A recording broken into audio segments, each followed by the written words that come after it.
So, good day everyone. This tutorial video will guide us through setting up a virtual environment using VirtualBox. Then we will start by installing the VirtualBox software, then move on to creating and configuring a new virtual machine, especially for Windows Server. And lastly, we will demonstrate how to install and perform the basic setup of Windows Server inside the virtual machine, giving you a functional server environment to explore and manage. Then let's start. So the first thing that we need to do is search for the VirtualBox.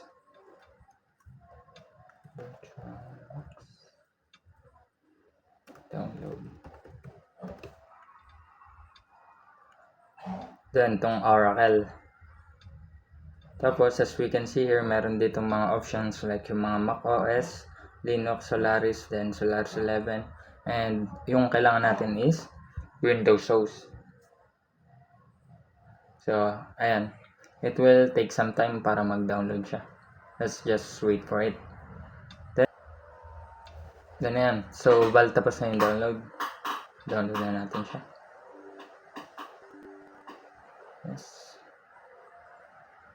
Then, VirtualBox. Preparing install.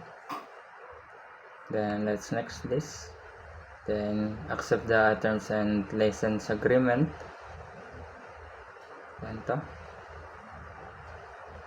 And yes. And next. Install. So wait, probably will take some time, so let's just wait for it.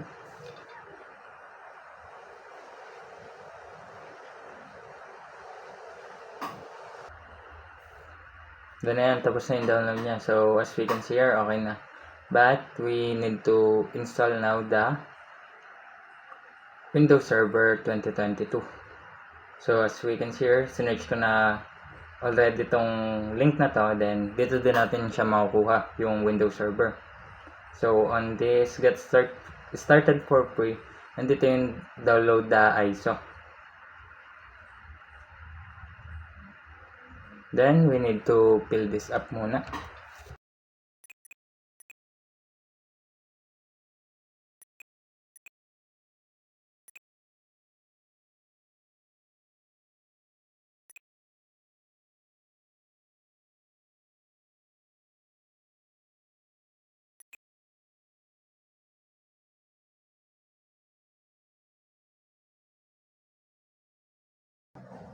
Let's try to download it now.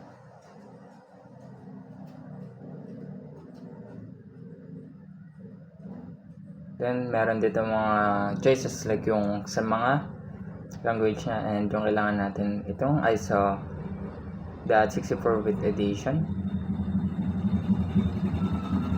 Then it would take some time to download. As we can see,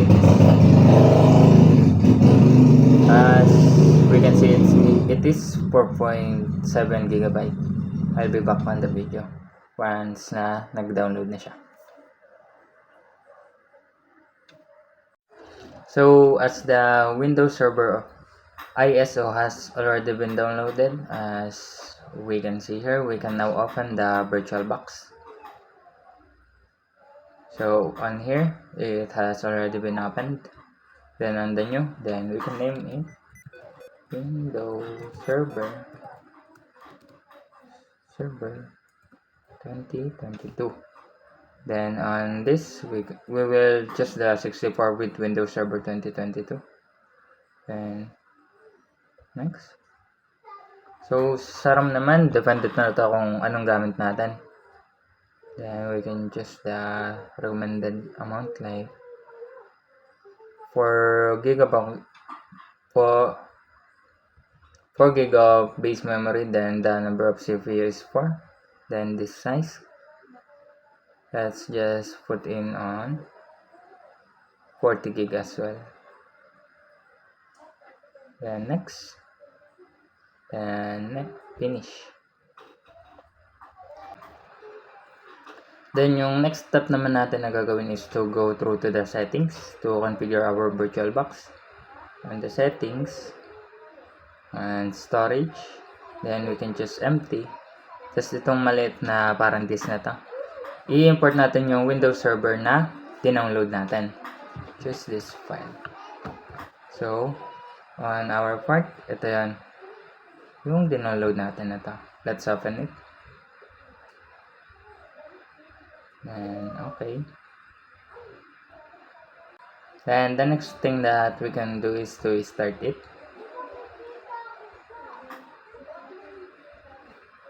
So, it may take some time.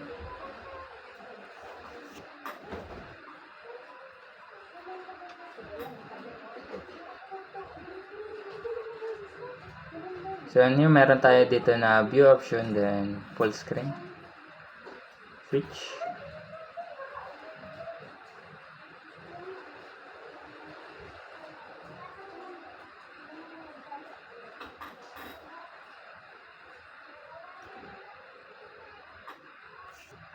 Then, let's wait for it.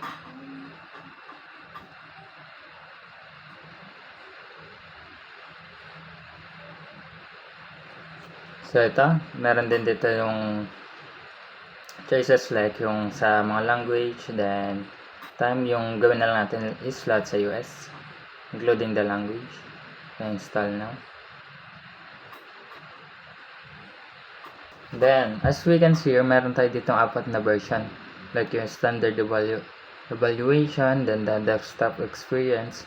Then, ang kailangan natin dito is itong Windows Server 2022 Data Center Evaluation Desktop Experience.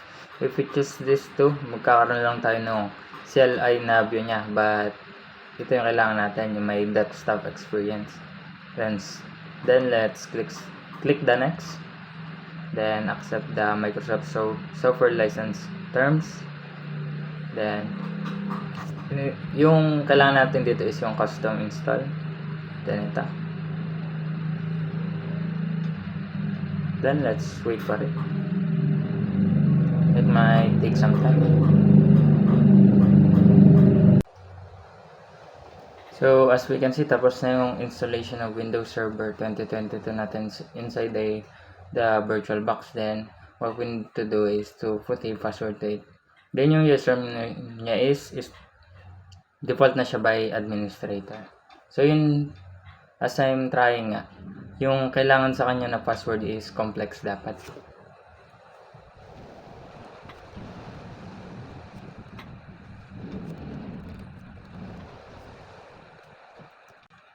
Then, let's try. And yan, na-finish nga yung pag-setup ng inside the VirtualBox ng Windows Server. Tapos yan. So, as we can see, na-open na yung device natin. Then, what we could do is to full screen it. Then, sabi dito, press Ctrl+Delete to unlock. But, napupunta tayo dito sa task manager niya. So, what we could do is to go to on input, keyboard, tapos Ctrl+Delete. Then, let's relog in.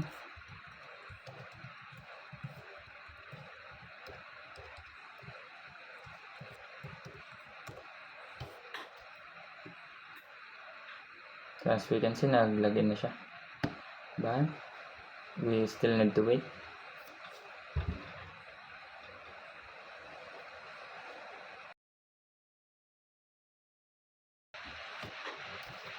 Then yan, na-open na yung Windows Server 2022 natin and Data Center Evaluation with the desktop edition niya. Hindi lang siya yung pang tawag dito, pang CLI. Ayan. So, as we can see here, we've managed to do the installation of basic setup of the Windows Server inside VirtualBox. Like, makita na natin dito yung mga local server, all servers niya, then yung mga laman niya. Like this, configure this local server. Then, yung mga info regarding the computer. Thank you. So, next is the flowchart.